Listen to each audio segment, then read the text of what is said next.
Opening floor ఇక్కడ రామానాయుడు గారు స్టూడియోలో ఫ్లోర్ ఓపెనింగ్. ఆ ఫ్లోర్ ఓపెనింగ్కి నేదురుమిల్లి జనార్దన్ రెడ్డి గారు అప్పుడు చీఫ్ మినిస్టర్ ఓపెనింగ్ వచ్చాడు. రిబ్బన్ కత్తిరించబోతుంటే నాయుడు గారు ఒక్క నిమిషం ఆగించారని కోటాకి ఉన్నాడు వెలవండే అన్నాడు. ఏంటి నన్ను పిలుస్తున్నాడు, నేను వెళ్ళి ఉంచున్నాను. వీడి సినిమాలు చూస్తుంటాను, వీడి తంతు ఉంటాడు, ఇంకోటి ఉన్నాడే వాడు, వీళ్ళిద్దరు కామెడీ భలే ఉంటుందని సరదాగా మాట్లాడాడు. సరే ఈ లోపల టైం మొత్తం పోతుంది, ముహూర్తం కట్ చేశారు, అయిపోయింది. నేను అన్నాను, ఏంటి సార్ అక్కడే ఉన్నారు మినిస్టర్ గారు చీఫ్, ఏంటి సార్ నన్ను పిలిచారు అన్నాడు. మర్చిపోయానని చెప్పడం, ఈ ఫ్లోర్ వీడిదేనండి అన్నాడు నాయుడు గారు. అదేమిటి అన్నాడు. ఏం లేదండి 32 లక్షల్లో సినిమా తీశాను, ఈ సినిమా అహనా పెళ్ళి అంట, మీరు నమ్మరు, ఆ 32 లక్షలు కాకుండా 1,80,00,000 నాకు కలెక్ట్ చేసింది ఆ సినిమా అన్నాడు. అబ్బాబ్బాబ్బా, ఆ రోజుల్లో 1.5 crore అంటే ఇప్పుడు ఎంత ప్రాఫిట్ చూడండి. అవును, ఆడవేరండి ఈ ఫ్లోర్కి అన్నాడు. ఇప్పుడు సార్ 1.5 crore అంటే ఆ రోజుల్లో అంత ఎక్కువ. ఇప్పుడు అసలు ఒక రోజు సినిమా 15-20 కోట్లు అంటే కూడా కంటి కానట్లే కదా సార్. అన్ని 500-1000 కోట్లు. ఇప్పుడు రామారావు అని తీసుకున్నాడు ఎవరికి తెలియదు, కృష్ణగారు అని తీసుకున్నాడు తెలియదు, సోమబాబు అని తీసుకున్నాడు తెలియదు, ఎంత పెట్టి సినిమా తీశారో తెలియదు. నాయుడు గారు వాళ్ళందరూ కూడా ఎప్పుడైనా చెప్తే మ్యాక్సిమం ఇది భారీ వర్ణ చిత్రం అని చెప్పేవారు, అంతే. అంతేగాని ఇంత అయింది ఇదేని చెప్పేవారు కాదు. ఇప్పుడు అది కాదు కదా, సినిమా ఓపెనింగే మైక్ పట్టుకుని ప్రొడ్యూసర్గా చెప్తుండే ఇది 400 కోట్లు అవుతుందండి, ఒక 5-6 కోట్లు ఎక్కువైనా నేను భరిస్తాను, చాలా మంచి సబ్జెక్ట్ అది ఇది. ఆ లెక్కలు ఎవడికి చెప్పుకోవాలి, ఇన్కమ్ ట్యాక్స్ కూడా చెప్పుకోవాలి, మనకెందుకు. ఇందాక చెప్పానే, సినిమా చూసేవాడికి నువ్వు ఎంతలో తీసేవాడు ఎవడికి కావాలి, సినిమా బాగుందా లేదా. ఇప్పుడు చిన్న సినిమా 4 కోట్లు తీసిన సినిమా 40 కోట్లు వసూలు చేస్తుంది, దానికి ఏమంటా నువ్వు ఏమండి. కరెక్టే సార్. కాబట్టి అలా చేయకూడదు, నువ్వు చెప్పుకోవడం సినిమా అవసరం అయిందండి, సబ్జెక్ట్ కావాలి అందుకని రిచ్గా తీశాను, అది వేరు. భారీ వర్ణ చిత్రం అని చెప్పడం వేరు, ఇలా చెప్పడం వేరు కదా. అవునవును, అది ఆ లెక్కలతోటే ఆ సినిమా సత్తా ఏమిటో చెప్పే ప్రయత్నాలు జరుగుతున్నాయి, వాస్తవం సార్. సార్ మీరు ప్రాణం ఖరీదు నుంచి మొదలుపెట్టిన తర్వాత మీకు వచ్చే ఒక్కొక్క పాత్ర వాటంతట అవే వచ్చిన పాత్రలా అంటే ఎందుకంటే రకరకాల పాత్రలు వేశారు కాబట్టి ఈ పాత్రకి మీరు బాగుంటారు అని మీరు మళ్ళీ అక్కడి నుంచి క్యారెక్టర్ రోల్స్లోకి వెళ్ళడం, మధ్యలో తర్వాత హాస్య నటుడుగా, విలన్గా అన్నీ పండించారు కదా సార్. ఇప్పుడు ఫోటోలు కనబడుతున్నాయి కదా. అవును సార్. వీటిలో ఏ క్యారెక్టర్ మీరు నమ్మరండి, నాకు ఓ రోజు ముందు పిలిచి చెప్పింది లేదు. ఆ రోజు వెళ్ళటం ఒక అరగంట కూర్చోబెట్టి ఆయన క్యారెక్టర్ చెప్పడం, కోటగారు మీరు అనుకుంటున్నాం, మీరు కూడా ఏమన్నా ఆలోచన ఉంటే చూపెట్టండి, బాగుంటే పెట్టేద్దాం అంటాం, పెట్టడం చేయడం అంతే. మీరు నమ్మరు ఆ మాట, ఆ టైం కూడా లేదండి. కాకపోతే నన్ను కన్సల్ట్ చేసిన 4-5 వేషాలు ఉన్నాయి. అవేంటంటే ఆ బట్టలు చేయటం న్యాచురల్గా ఉండాలి. గంజాల గారి సినిమాలో వాటిలో విగ్గులు యాక్సెప్ట్ చేసేవారు కదా, వాళ్ళు 4 సినిమాలు చేస్తున్నాం, నీకు విజ్ఞానం అనేది ఎక్కడుంది ఏంటి చూసుకుని ఆ టైం చూసుకుని సేవ్ చేసి కరెక్ట్గా పెట్టేవారు, అంతే తప్ప నాకు మిగిలింది ఏమన్నా అన్నీ అక్కడికక్కడ ఆన్ ద స్పాట్. అంటే ఒక రోజులో సార్ మీరు బిజియెస్ట్ టైంలో ఎన్ని గంటల ఎన్ని కాల్ షీట్స్ ఉండేవి? నేను మ్యాక్సిమం 4 చేశానమ్మా. 4 సినిమాలు 3 స్టేట్లో పనిచేశాను ఒక్క రోజులో. కన్నడ పొద్దున హైదరాబాదు, మధ్యాహ్నం తమిళ, ఈవినింగ్ బెంగళూరు. పెళ్లి చేసి మళ్ళీ మార్నింగ్ వచ్చి హైదరాబాద్ ఎయిర్పోర్ట్లో స్నానం చేసి మళ్ళీ షూటింగ్ వచ్చాను. మద్రాసులో ఉన్నాను. ఇప్పుడు ఇంత సెక్యూరిటీ లేదుగా అప్పుడు. అవును, కానీ చాలా ఎంత విస్తారమైన కెరియర్ సార్ మీది. మీకు బాగా ఇష్టంగా మీరు పనిచేసిన దర్శకులు ఎవరు సార్? నేనే కాదండి, ఒక విషయం చెప్తాను, అందరికీ చెప్తాను, ఆర్టిస్టులు విసుక్కోకుండా ఎప్పుడు కూడా ఇప్పటిదాకా షూటింగ్ చేస్తే మళ్ళీ రమ్మంటున్నాడు ఇంకోదానికి, అట్లా విసుక్కోకండి. ఏ అంటారు ఏం లేదు, ఆర్టిస్ట్కి ఒక టైం అంటూ వస్తుంది, నీకు ఆ టైం వచ్చిందంటే నీకు టైం ఉండదు, అంతే. గొప్ప మాట సార్ అది. ఆ టైం వచ్చిందంటే టైం ఉండదు నీకు, అంతే. అంటే బాగా వెలుగుతున్నట్టు. ఇక అదంతే, ఇక నీకు టైం ఉండదు, నీకు భోజనానికి కూడా టైం ఉండదు. కానీ తర్వాత వెనక్కి కాకపోతే ఆ టైంలో జాగ్రత్తగా ఉండాలి మనం. అది ఆరోగ్యం అన్ని రకాలుగా. ముందు ఫస్ట్ బిహేవియర్, ఆహార వ్యవహారాల్లో, మాట భాషలో, అవతల వాళ్ళతో మాట్లాడటం, ఇవన్నీ జాగ్రత్తగా ఉండాలి. ఉంటే లాంగ్ లివిటీ ఉంటుంది. లేకపోతే ఎట్ట వచ్చిందో అట్ట అయిపోతుంది. ఎంతమంది చూసాం మన మహానుభావులు, సీనియర్స్ కదా. అవును సార్. ఆస్తులు పోగొట్టుకుని చివరికి అడుక్కునే పరిస్థితికి వచ్చారు. వాళ్ళకి ఏం కర్మ చెప్పండి. అదే బిహేవియర్. మనం ఆ కాస్త మనకి మంచి టైం వస్తుంది. టైం వచ్చినప్పుడు టైం ఉండదు. ఆ టైంలోనే మనం జాగ్రత్తగా ఉండాలి. ఏ రకంగానో ఏదో భగవంతుడు నాకు నా పిల్లల మీద వాళ్ళ అదృష్టం బాగుండి అలాంటివి ఏం జరగలేదు, ఏదో వెళ్ళిపోతాను అంతే. ఆ మధ్య చాలా బాధేసింది సార్. మీరు ఒక వీడియో పెట్టవలసిన పరిస్థితి వచ్చింది. మీడియాలో మీకు ఏదో అయిందని వచ్చే వార్త రావడం.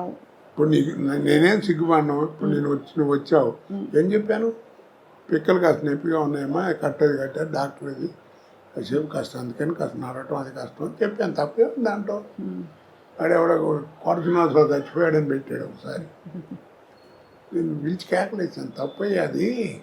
మీ నాన్నకి రా 75 ఏళ్ళు వస్తే కాళ్ళు నొప్పి కళ్ళు నొప్పి ఏదో ఒకటి వస్తాయి కదా, అలాగే నాకు కూడా వచ్చింది. నేను మంచినే కదా, మరి నువ్వు దానికి పెద్ద టీవీలో వీడి చెప్పాల్సిన కర్మ ఏంటి నీకు? తప్పు కదా. దాని మీద రూపాయలు సంపాదిస్తావా? కేకలేసాను నేను. పాపం సుశీల్ గారు పోయిందన్నారు, ఒకసారి జానక్ గారు పోయిందన్నారు. ఆవిడ పాపం అమెరికాలోనే ఎక్కడ ఉంది అప్పుడు సుశీల్ గారు. ఆవిడ అక్కడి నుంచి ఇంటర్వ్యూ, నేను బాగానే ఉన్నాను, నా మీద అట్ట పెట్టకండి. ఎదుగో అక్కడ ఫోటోలు ఉంటాయి ఆవిడతో. జానక్ గారు ఫోటో లోపల ఎక్కడ ఉండాలి, అది కెమెరా ఫోటో తీయించలేదు నేను బయట. ఇంటికి వచ్చారు, ఇంటి భోజనాలు చేశారు. చాలా అందరూ వస్తుంటారు నా ఇంటికి. ఇప్పుడు వస్తారా సార్ బాబుమోహన్ గారు, బ్రహ్మానందం గారు? ఎందుకంటే బాబుమోహన్ గారు మీరు కాంబినేషన్ అదిరిపోయింది అందరికీ. అదొక కాంబినేషన్ అండి. అది ఇండస్ట్రీలో ఎవరికి పెద్దగా రాదు. అది ఎలా గోపాలరావు, రావు గోపాలరావు, రామలింగయ్య గారు అంటే వాళ్ళ వేషాలు పెక్యులర్గా ఉండేవి. అవును. మా ఇదేంటంటే ఒక స్టాండర్డ్ కామెడీ, స్టాండర్డ్ అంతే. ఆడిదంతా వీడు పడతాడు, ఆడిదంతా ఇస్తున్నాడు. ప్రతి సినిమాలు తెలిసి కూడా నవ్వేవారు. తర్వాత బాబుమోహన్ మంచి టైమింగ్ ఉన్న ఆర్టిస్ట్. సినిమాలు చూస్తే వాడి తన్నులు చూస్తే అసలు నడులు పోతాయి అనుకుంటారు.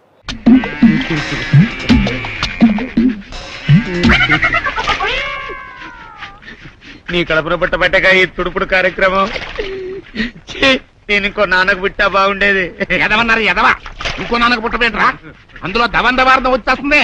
అయ్యో డాడీ, ద్వంద్వార్థం కాదు డాడీ, ద్వంద్వార్థము. అదేలావా దవందవార్థము.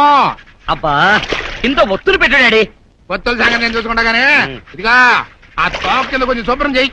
ఏంటి తోక కింద కడగాల? అవునరా, రేపు పొద్దున ఏదింత శుభ్రంగా ఉంది ఏంటబ్బా అని ఊళ్ళో ఎవడన్నా ఇంకోటి అడిగాడు అనుకో, పేషెంట్ గా దగ్గరుండి వాళ్ళ అబ్బాయితో కడిగించాడు అని అనుకోవాలా?